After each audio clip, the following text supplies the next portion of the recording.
Durga Pujo in Liverpool. This has been my home pujo since I grew up in the UK and I started coming here as a little girl. Pujo in the UK is very different to Pujo in Kolkata. It is more ghorwa, which means homely, and it's more of a feeling of community and gathering of friends. No matter where I've lived, whether in different corners of England, further away for university, I've always tried to make my way back here, especially during the Pujo week.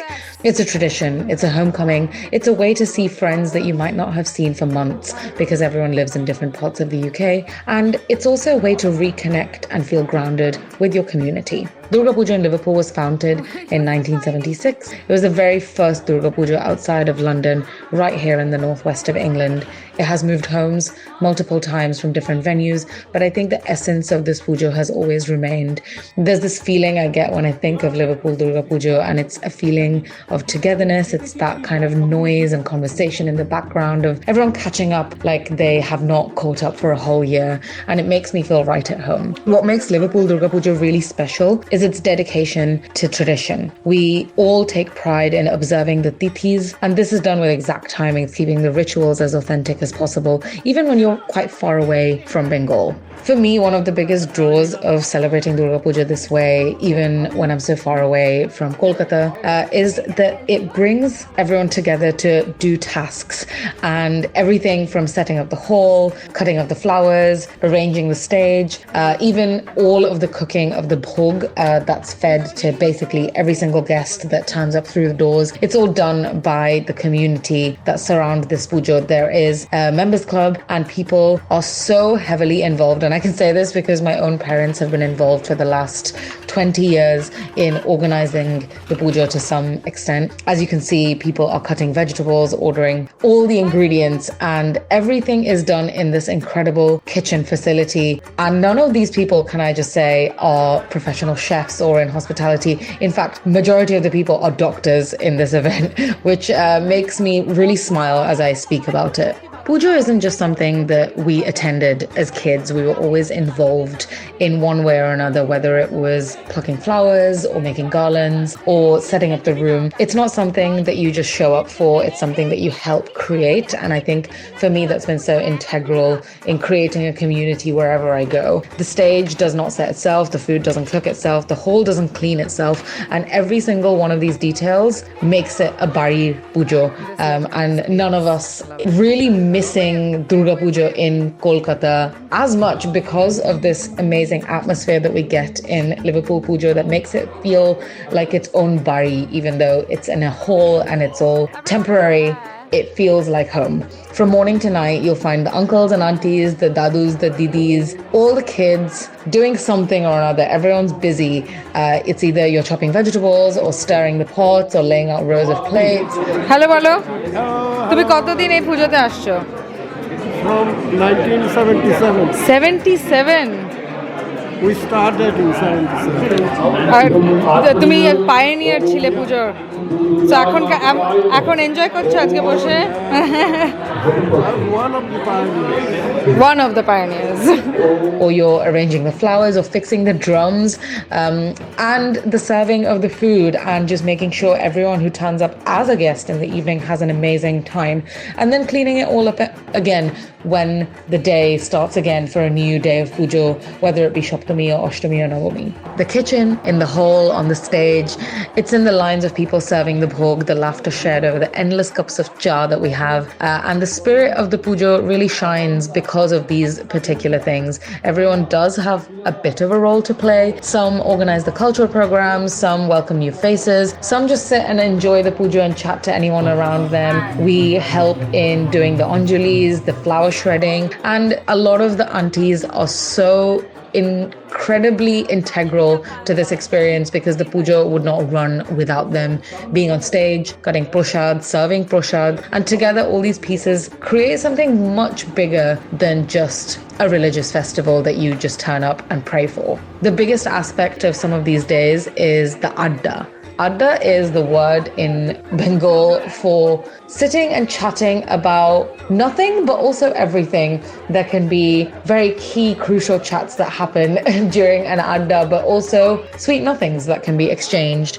The biggest aspect of this I have seen is that growing up, there was so much adda. We got to see our friends every year during this time. You would turn up after school, rushing to do your homework after school, and then going to Pujo all dressed up. And there would just be hours and hours of adda where you sit and you chat and you catch up, play games. And that's made such a difference in my life growing up as a Bengali in the UK. I feel so much more connected to my roots because of those days, because of these friendships that I have that have been so crucial in shaping me as an adult. Hello, তোমরা কি করছো ভিডিওতে বলো? আমরা পূজা shopping করছি। Do you need to do any more shopping though? No, I don't. You don't? I don't, and I'm not actually buying. তোকে ভীষণ সুন্দর দেখতে লাগছে দিমা। Oh, thank you. এটা নিবি? না। But also they're some of my closest friendships, and I know I can speak for a lot of us in this community that have grown up going to pujos like this across the UK, where it's not the same as Bengal, but it's something entirely different and something so close to our hearts. In the middle of the prayers, the music, the dancing, the cooking, there's always a bit of a deeper connection, and I think pujo has always given us as Bengalis a chance to reconnect, to catch up, to remember the old stories, to create new stories, and just be really rooted to what it means to be a Bengali within a UK community. This community feeling for me has always been so special, and it's what makes Pujo really unique. It's not just a religious festival, it's a cultural celebration, a reunion, and a reminder of who we are as Bengalis, or not as Bengalis, and what we carry with us. Pujo is open to all. People turn up in tens or hundreds, and some of the busiest evenings in Liverpool Durga Pujo growing up, there's been over 1,000 people that have turned up, and every single person has been fed with love. They have been given a space to share their faith or just sit and enjoy the surroundings. And even when you're thousands of miles away from your hometown or your home city, this is one of those places that can give you that root or that grounding that you may really need during the year or to get you through the year. For me, Durga Puja in Liverpool was never really just about the worship.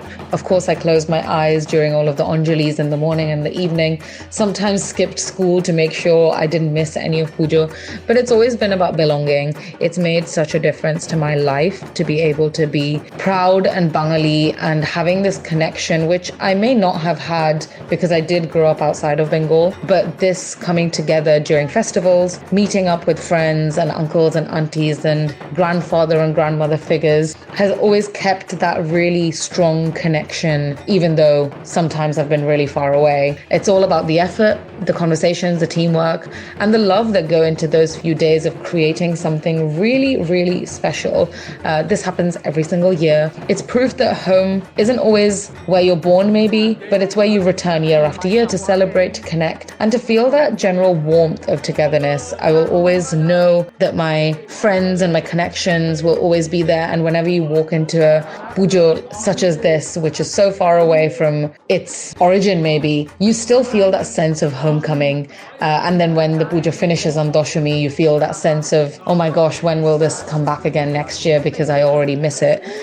It has led to so many of my strongest friendships, connections, and that root of feeling really, really Bengali despite growing up in the UK. And Liverpool Durga Puja will always be so special in my heart because of this collective togetherness of creating something extremely special and extremely based in community without boasting about it on, social media or any other platform. It's just there and it exists. And when you go there, there's this feeling of coming home that you will get despite not maybe knowing everyone every single year, because there's always new faces, but that feeling will never go away. So I really hope you enjoyed watching this video, learning a little bit about some of the pujos in the UK, because that's something I feel is not spoken about as much away from our community, and it's something that we really ought to celebrate more.